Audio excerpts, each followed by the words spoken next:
Señorías, buenas tardes ya. Tienes prohibido mirarle a los ojos al funcionario. Solo puedes hacerlo para dirigirte a él si te da su permiso. No puedes cruzarte de brazos ni de piernas. Te hacen andar por una línea. Cuando entras, estás obligado a aprenderte el código de conducta de la cárcel. Te sacan a una de las fábricas que tienen dentro, de forma ordenada, uno tras otro, todos los días. Y comes más calorías o menos en función del trabajo que hagas. Te tienes que arrodillar para solicitar hablar. Pasas castigado semanas y semanas sin poderte mover, en posición de loto o en un taburete, casi sin ropa, mirando obligatoriamente a un punto fijo. Este es el testimonio de un preso español que cumple condena en la prisión de Fuchu, en Japón. En la cárcel no hay agua corriente. Se utiliza el agua del río.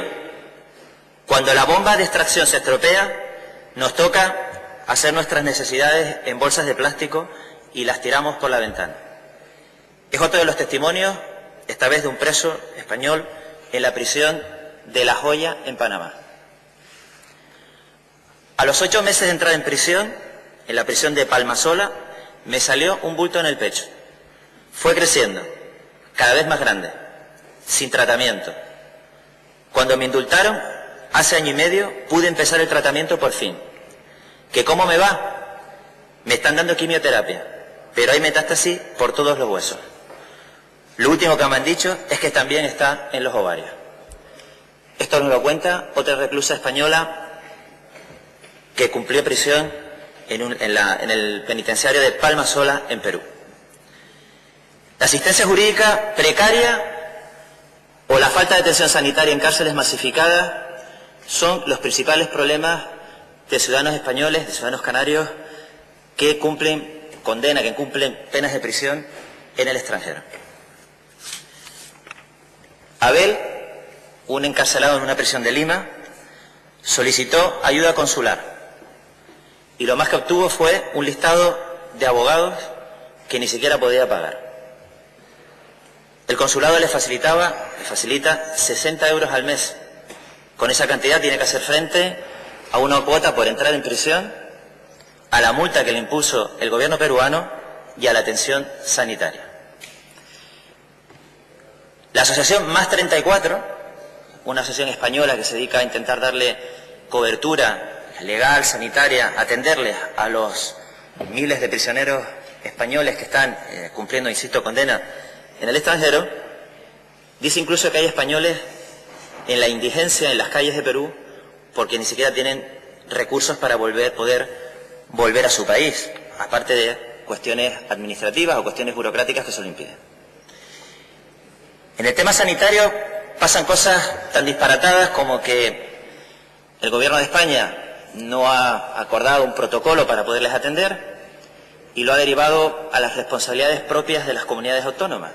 Y pasan cosas tan paradójicas como que, por ejemplo, Castilla y León, que tiene un servicio para atender a prisioneros de su comunidad autónoma en prisiones en el extranjero, paga a un médico para que atienda a un prisionero de su comunidad autónoma, pero un español de otra comunidad autónoma que está en esa misma prisión no puede ser atendido por ese médico porque simplemente es ciudadano de otra comunidad autónoma diferente. Estas cosas están ocurriendo a día de hoy con españoles, canarios, que cumplen prisión, como digo, en penales, en penitenciarios fuera de nuestro país.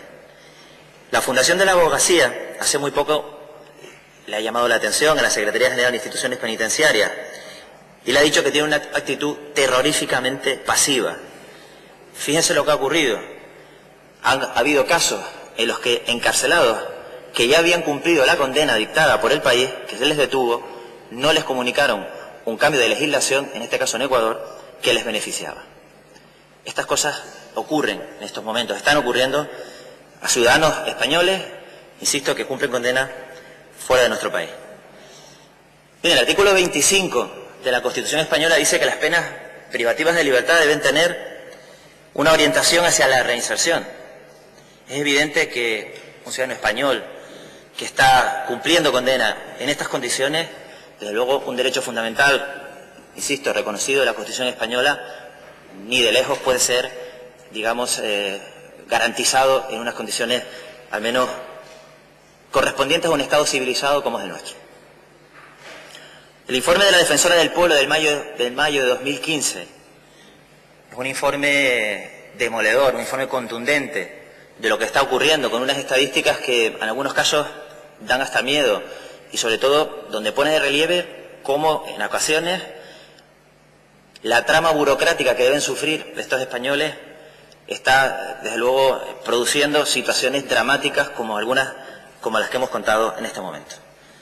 Si además tenemos en cuenta que más del 85% de los españoles y también de los canarios que cumplen prisión fuera de nuestro país son básicamente por delitos relacionados con el narcotráfico, pues nos hacemos una idea del perfil de ciudadanos, nuestros compatriotas, nuestra gente, que desesperadamente en una situación de crisis como la que estamos, han acudido a una vía, a veces engañosa, para poder incluso salir de una situación personal o familiar y terminan cumpliendo días de prisión en un auténtico infierno. La crisis también económica, la crisis que se ha cebado con los ciudadanos de nuestro país, tiene mucho que ver con el incremento de este tipo de delitos que, insisto, en algunos casos de desesperación social, de desesperación familiar, han llevado a personas, digámoslo así, corrientes, que no tenían ningún contacto con el mundo de la delincuencia, a terminar sirviendo de mulas a las más grandes mafias del narcotráfico, muchas veces engañados para, insisto, entregarles incluso prácticamente a las autoridades del país para seguir con su máquina del mal. Y esta es la realidad. Y son personas que además, por sus condiciones socioeconómicas, se encuentran en un país extranjero, si tienen suerte en un país en el que pueden entender el idioma, pero con unas legislaciones que no entienden, desasistidos, desamparados, y de luego cualquiera que sepa cómo es la vida en prisión, en una prisión española, no pueden imaginarse cómo puede ser la vida en una prisión extranjera donde los derechos humanos no son reconocidos. Hemos leído algunos testimonios que son simplemente espeluznantes. Por eso, Canarias, que algunos compatriotas nuestros, algunos ciudadanos canarios están en esta situación, en concreto los últimos datos que nos ha facilitado el Gobierno habla de 35 canarios cumpliendo prisión en cárceles en países extranjeros, en Argentina, en Brasil, en Colombia, en Ecuador, en Estados Unidos, en Italia, en Japón, en Portugal, en Inglaterra, en Suiza, pero especialmente en Perú.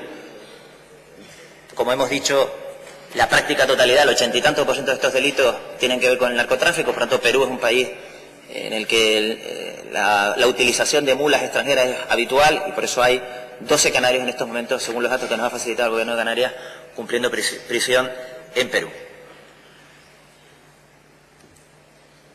A la condena evidente, nadie puede justificar una acción de esas características, más allá de las situaciones socioeconómicas de las familias, pero a la condena inherente al incumplimiento de una norma se añade otra condena que no tienen por qué cumplir, que es la condena del olvido, que es la condena del abandono jurídico y del abandono sanitario al que algunos de estos ciudadanos se ven, abocados por la situación en la que nos encontramos. Por eso queremos hoy acordarnos de estos ciudadanos de Canarias, que podrían ser algunos nuestros primos, nuestros hermanos, nuestros sobrinos, alguien cercano a nosotros que puede estar en esta situación, que conviene no olvidarnos, no abandonar a los nuestros en estas condiciones. Pedirle al Gobierno de España que adopte alguna de las recomendaciones que ha hecho la Defensora del Pueblo en su informe, el de mayo del 2015, que cité con anterioridad. Es necesario agilizar los trámites administrativos para que las repatriaciones, para que el traslado de los prisioneros a cárceles españolas se pueda producir en unos términos que sean razonables. En estos momentos la media en la que se tarda es más de 1 año y medio, en algunos casos llega tarde cuando ya se ha cumplido una parte importante de la condena, cuando pueden acceder a beneficios penitenciarios y prefieren ni siquiera, en ese caso, ya ser repatriados porque prefieren terminar de cumplir la condena en el extranjero porque, entre otras cosas, no tendrían antecedentes penales en nuestro país, lo cual, para volverse a reinsertar socialmente en España, les viene mucho mejor. Por tanto, esta es una de las cuestiones fundamentales que debe agilizar el Gobierno de España. En nuestra propuesta nos hacemos eco del informe de la Defensora del Pueblo de España, le pedimos a la Cámara que apoye esta propuesta del Partido Socialista, que creo que es de justicia y la van a agradecer, pues la familia de estos 35 canarios que cumplen condena en el extranjero. Muchas gracias. 52 personas presentes, 41 sí, 11 abstenciones, 0 no. Queda aprobada la iniciativa del Grupo Socialista.